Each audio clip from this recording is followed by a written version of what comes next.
Welcome, dear viewer, to an era where kings weren't just born. They were manufactured, rebelled, and occasionally crowned over the corpse of last season's political misfortune. Picture the scene. 1000 BC, ancient Israel. The desert's hot, sandals are in, and everyone's arguing over who gets to be king. If you think family reunions are awkward now, try being the elders of Israel trying to pick a leader after your last one got the Game of Thrones treatment. Let's start with King Saul, Israel's first king, selected mainly because he looked the part. Tall, handsome, probably had great hair. Unfortunately, his leadership was less inspiring Messiah and more first pancake, burnt on the edges, raw in the middle. When Saul died, and spoiler, it was not peacefully in his sleep, the tribes of Israel went shopping for a new king.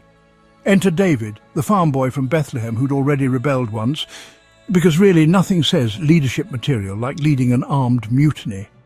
David's first move?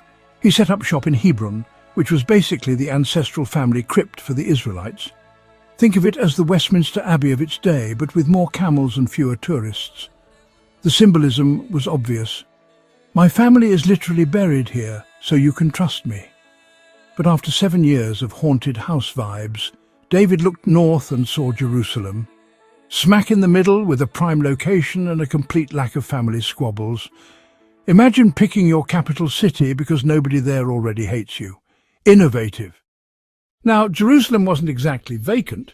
It was full of Jebusites, Canaanites, Hittites, the ancient version of a multicultural high street. But did David kick everyone out? No, he just moved in and started sharing the Wi-Fi. Jerusalem, property of literally nobody's tribe, becomes the perfect neutral capital, a diplomatic masterstroke. Take note, Brussels. But being king isn't just about nice digs, you need to control the narrative. So David decided Jerusalem should not only be the political capital, but also the religious one too. The key? The Ark of the Covenant. If you're picturing Indiana Jones, dial it back a notch. This was less Nazis, more elaborate box for the 10 Commandments. Allegedly capable of melting faces if touched improperly. The ultimate ancient security system. David, never one to shy from theatrics, brings the Ark into the city wearing nothing but a priestly loincloth and a serious enthusiasm for interpretive dance.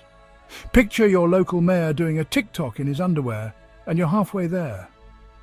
He sets the Ark by the Gihon Spring, outside the walls, just in case anyone got zapped, and waits for the prophet Nathan's blessing. Except Nathan says, actually, God doesn't want a temple right now. Too soon, but you can have a dynasty. Translation: David, you're a bit too stabby for temple building. Maybe let your son have a go. So David drafts the blueprints, stockpiles building materials, and presumably leaves a post-it note for Solomon. Good luck, son. Fast forward to a convenient biblical plague. 70,000 people drop dead. Ancient pandemics, always the plot twist nobody wants. David has a vision of an angel hanging out at a Jebusite's threshing floor, a sort of supernatural location. The Jebusite Araunah offers the land for free, but David insists on paying. Classic negotiating tactic. If you want your temple to have good vibes, don't owe anyone a favor, especially not someone who used to worship a storm god called Baal. Thus, the future temple site is set right on top of what will become the world's most controversial real estate, the Temple Mount. Later traditions say this was also where Abraham nearly sacrificed Isaac. Because what's more sacred than a place with a history of near-child sacrifice and actual plagues? While all this is going on, David isn't just buying land, he's conquering it. Philistines? Subdued? Edom and Moab? Annexed? Damascus? Added to the portfolio? If Rightmove existed back then, David's empire would crash the server. But even the most aggressive property developer has issues with succession. As David lay dying, his son Adonijah tries to seize power in a coup, only to be outmaneuvered by the Bathsheba faction, proof that palace intrigue predates daytime TV by millennia. Enter Solomon. David's son, legendary for wisdom, mysticism, and his ability to balance work, a harem of 1,000 and world-class construction projects. God appears to Solomon and says, "What do you want?" Solomon asks for wisdom, and God, clearly in a generous mood, throws in wealth and fame as a bundle deal. Suddenly, Israel is booming. The economy is up and the neighbours are sending their daughters in droves, along with awkwardly large wedding gifts. Solomon isn't content with just a palace. He builds a city that doubles in size, a fleet of ships, and the grandest temple the world had seen, at least until someone invents Gothic cathedrals or Dubai. The numbers, according to the Bible, are staggering. 30,000 woodcutters, 70,000 porters, 80,000 stonecutters, and over 3,000 supervisors. I mean, at some point you have to wonder if anyone in Jerusalem actually did a normal day's work. The temple itself was, by modern standards, about as big as a mid-range village hall.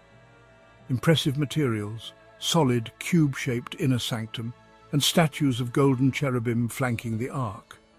For over 3 centuries, nobody but the high priest dared go near the ark, mainly because of the rather terminal side effect of touching it without the correct paperwork. Meanwhile, Solomon's palace was 4 times the size of the temple, which, if nothing else, proves that even ancient kings knew how to prioritize personal comfort over divine architecture. But what about Solomon's famous wisdom? Oh, he's more than just a judge of baby disputes. In Jewish and Islamic traditions, he speaks the language of birds, commands the wind, and has a personal workforce of jinn and demons. Solomon was the original Dr. Dolittle, except with more magical rings and fewer animal rights concerns. He's also the poster boy for mystical love stories.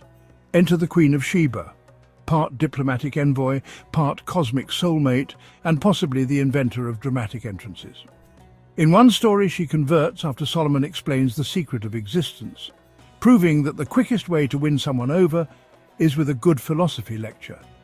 His famous Seal of Solomon, 2 interlaced triangles, later known as the Star of David, was said to control demons and symbolize the union of opposites. Some say it was an early brand logo for wisdom. Others just thought it looked good on a coin.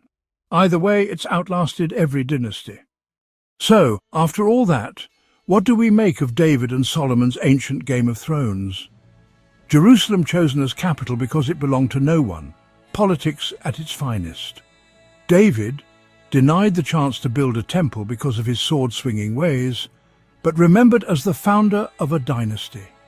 Solomon, the original overachiever, famous for wisdom, wealth, and a work-life balance that included managing both demons and royal consorts.